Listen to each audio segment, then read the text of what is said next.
আজ সেই মেয়েটার কারণেই আমার ছেলেটার জীবন ওলটপালট হয়ে গেছে। পুলিশ তাকে নিয়ে যেতেই রাজীব বাবু পুরোপুরি ভেঙে পড়েন এবং সঙ্গে সঙ্গেই থানায় যাওয়ার সিদ্ধান্ত নেন।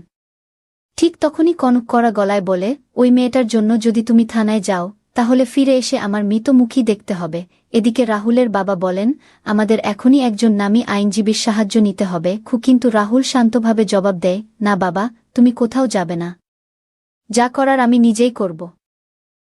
সেই মুহূর্তে জিয়া এসে বাধা দিয়ে বলে, এই শারীরিক অবস্থায় আর পায়ের এমন সমস্যায় তুই কি করতে যাবি? ডাক্তার তোকে সম্পূর্ণ বিশ্রামে থাকতে বলেছেন। রাহুল দুই কণ্ঠে উত্তর দেয়, হাঁটতে কষ্ট হলে হোক, তাতে কিছু যায় আসে না।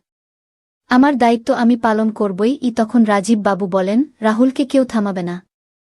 যদি সে প্রমাণ করতে পারে যে রাহিমা নির্দোষ, তাহলে সেটাই করা উচিত। বিপদের দিনে স্বামী যদি স্ত্রীর পাশে না দাঁড়ায়, তাহলে আর কে দাঁড়াবে? কিন্তু কনক আবারও আপত্তি জানিয়ে বলে, কিসের পাশে দাঁড়ানো? পুলিশ তো ওই মেয়েকে আগেই ধরে নিয়ে গেছে।